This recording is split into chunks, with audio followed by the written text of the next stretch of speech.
ఇటీవలి కాలంలో దేశ ప్రజల నోళ్లలో ఎక్కువగా నానుతున్న పదం బంగారం. విదేశీ మార్క నిల్వలను ఆదా చేసుకునేందుకు వచ్చే ఏడాది పాటు ప్రజలు బంగారం కొనవద్దు అంటూ ప్రధాని నరేంద్ర మోదీ పిలుపు ఇచ్చినప్పటి నుంచి అంతటా ఈ అంశంపైనే చర్చ. ఇదిలా ఉండగానే కేంద్ర ప్రభుత్వం కీలక నిర్ణయానికి సిద్ధమవుతున్నట్లు తెలుస్తోంది. ప్రజల వద్ద నిరుపయోగంగా ఉన్న బంగారాన్ని బ్యాంకింగ్ వ్యవస్థలోకి తీసుకొచ్చేందుకు కేంద్రం సరికొత్త గోల్డ్ మానిటైజేషన్ పథకాన్ని తేనున్నట్లు సమాచారం. తద్వారా ప్రజలకు వడ్డీ రూపంలో ఆదాయం అందించడంతో పాటు బంగారం దిగుమతులను తగ్గించుకోవాలన్నది కూడా ఆలోచనగా విశ్లేషణలు వినిపిస్తున్నాయి. మరి కొత్త పథకం ఎలా ఉండే అవకాశం ఉంది? ఇంతకు ముందున్న గోల్డ్ మానిటైజేషన్ స్కీమ్కు ఇప్పటి ఆలోచనలకు ఉన్న తేడా ఏంటి? దీనివల్ల నిజంగా లాభమేనా? గత అనుభవాలు ఏం చెబుతున్నాయి?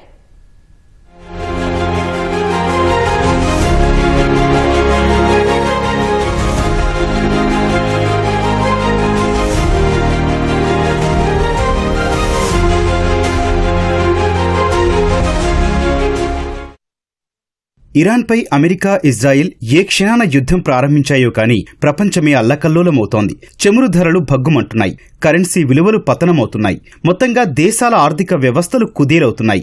ఈ గండం నుంచి గట్టెక్కేందుకు ప్రపంచ దేశాలు కొత్త దారులు వెతుక్కుంటున్నాయి.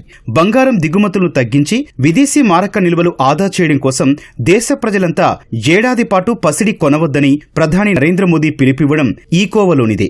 ఇదే క్రమంలో ఇప్పుడు మరో కొత్త చర్చ మొదలైంది. బహుళ ప్రయోజనం కలిగించేలా కేంద్రం కొత్త గోల్డ్ మానిటైజేషన్ పథకాన్ని తీసుకురానున్నట్లు తెలుస్తోంది. ప్రజల వద్ద ఇళ్లలో నిరుపయోగంగా ఉన్న బంగారాన్ని బ్యాంకింగ్ వ్యవస్థలోకి తీసుకురావడం ఈ పథకం ముఖ్య ఉద్దేశం. తద్వారా ప్రజలు డిపాజిట్ చేసిన బంగారంపై వడ్డీ చెల్లించాలని యోచన.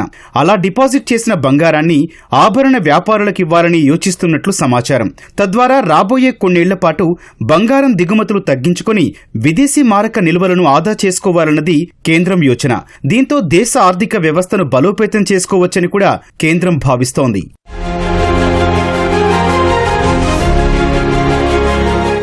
మరి కేంద్ర ప్రభుత్వం తీసుకురాగలదని అనుకుంటున్న కొత్త గోల్డ్ మానిటైజేషన్ పథకం ఎలా ఉండనుంది? దీని విధి విధానాలేంటి? వాటిని ఎలా అమలు చేస్తారు అన్న దానిపై ఆసక్తి నెలకొంది. వాస్తవానికి కేంద్ర ప్రభుత్వం 2015లోనే గోల్డ్ మానిటైజేషన్ పథకాన్ని తీసుకొచ్చింది. స్వల్పకాలిక, మధ్యకాలిక, దీర్ఘకాలిక బ్యాంకు డిపాజిట్లు అనే 3 విభాగాల్లో దీన్ని అమలు చేయడం ఆరంభించింది. ఇందులో మధ్య, దీర్ఘకాలిక బ్యాంకు డిపాజిట్ల విధానాన్ని గతేడాది నిలిపివేసింది. ప్రస్తుతం ఏడాది నుంచి 3 ఏళ్ల కాలపరిమితితో కొనసాగుతున్న స్వల్పకాలిక డిపాజిట్ల పథకం కొనసాగుతోంది. అంతర్జాతీయ సంక్షోభం నేపథ్యంలో ఈ పథకంలో భారీగా మార్పులు చేసి కొత్త పథకాన్ని ఆకర్షణీయంగా తీర్చిదిద్దాలని కేంద్ర ప్రభుత్వం యోచిస్తున్నట్లు తెలుస్తోంది. ఇప్పుడున్న పథకంలో సుమారు 2.25% నుంచి 2.50% వడ్డీ రేట్లు ప్రజలను ఆకట్టుకోవడం లేదని కేంద్ర ప్రభుత్వం భావిస్తోంది. కొత్త పాలసీలో వడ్డీ రేట్లను సవరిస్తూ స్వల్పంగా పెంచాలనే యోచనలో కూడా కేంద్రం ఉంది. ఈ వడ్డీని బంగారం రూపంలోనే కాకుండా నగదు రూపంలో పొందే వెసులుబాటును కల్పించనున్నట్లు తెలుస్తోంది.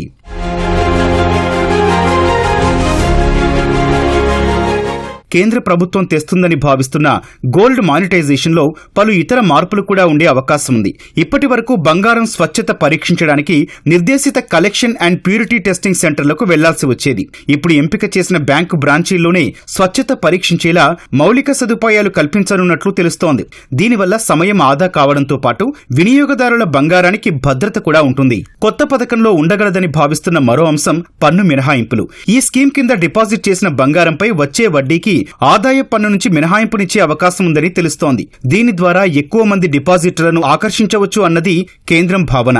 ఇక మెచ్యూరిటీ సమయంలో మూలధన లాభాల పన్ను లేకుండా చేయాలనే ప్రతిపాదనలు కూడా ఉన్నాయి. స్వల్ప మొత్తంలో బంగారం అంటే 10 గ్రాములున్న డిపాజిట్ చేసుకునే వెసులుబాటు కల్పించవచ్చని సమాచారం.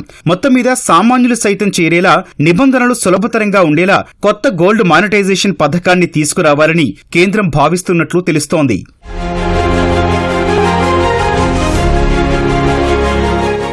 గోల్డ్ మానిటైజేషన్ పథకానికి సంబంధించి ప్రచారంలో ఉన్న కొత్త నిబంధనలు అమల్లోకొస్తే ప్రజలకు లాభమే కావచ్చని నిపుణుల అభిప్రాయం.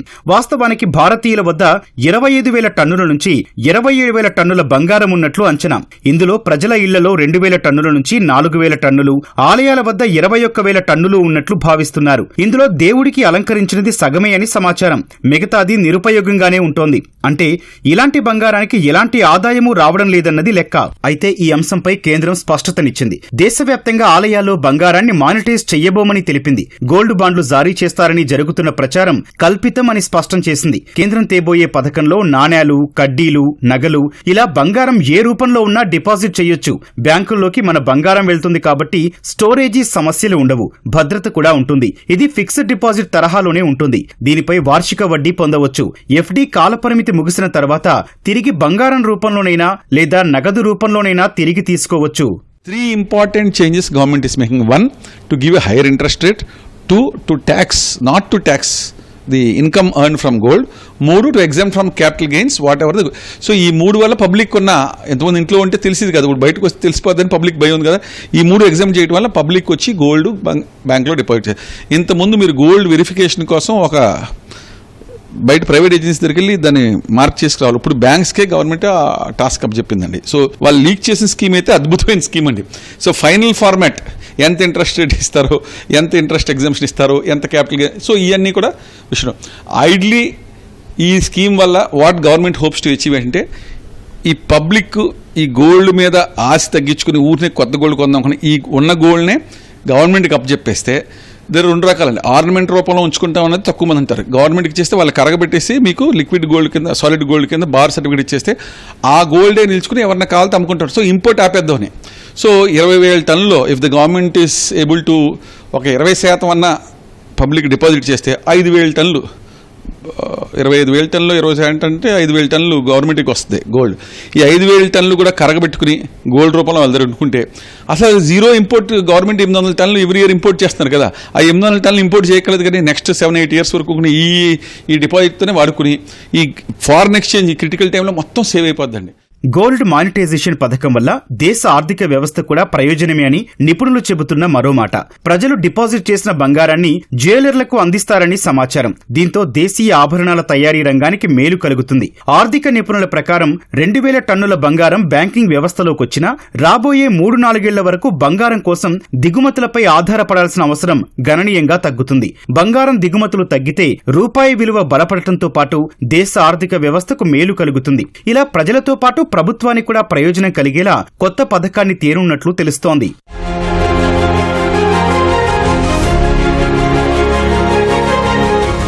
కొత్త బంగారు పథకంపై కొన్ని సందేహాలు, దాని అమలులో కొన్ని సవాళ్లు కూడా కనిపిస్తున్నాయి. బంగారం అంటే భారతీయుల సంస్కృతి సంప్రదాయాలతో ముడిపడిన వస్తువు. దీన్ని సెంటిమెంట్ గా భావించేవారే ఎక్కువ.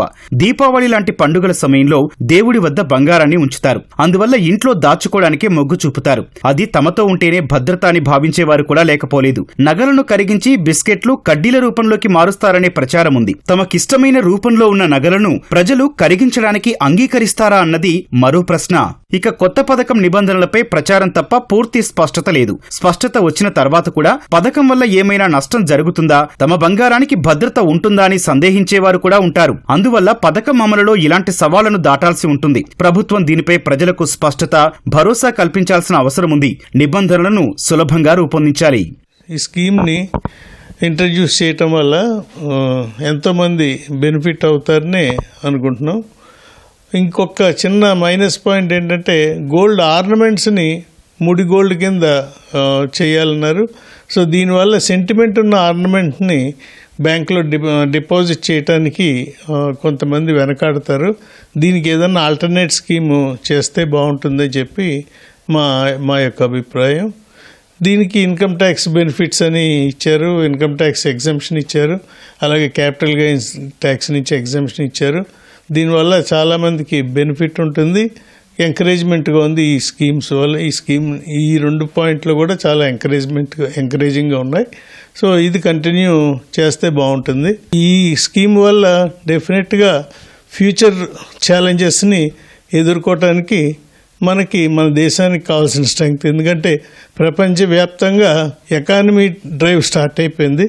సో ఇలాంటి డ్రైవ్లో ఇప్పుడు దేశవ్యాప్తంగా మనం ఇప్పటి నుంచి ప్రికాషన్స్ తీసుకుంటే ఫ్యూచర్లో ఏ ప్రాబ్లము లేకుండా మనందరూ కూడా బయటపడతామని చెప్పి మన ప్రోగ్రెస్ ఆగకుండా ఉంటుందని చెప్పి భావిస్తున్నాం. గోల్డ్ మానిటైజేషన్ పథకంపై సందేహాలు, సవాళ్లు ఉన్నా ప్రచారంలో ఉన్న నిబంధనలు ఉభయతారకమే అని, నష్టానికి ఆస్కారం లేదని ఎక్కువ మంది నిపుణులు చెబుతున్న మాట. మరి వారి మాటలే నిజమై ప్రస్తుత అంతర్జాతీయ సంక్షోభ సమయంలో కొత్త పథకం ప్రజలకు, దేశ ఆర్థిక వ్యవస్థకు మేలు చేస్తే అది నిజంగా శుభ పరిణామమే.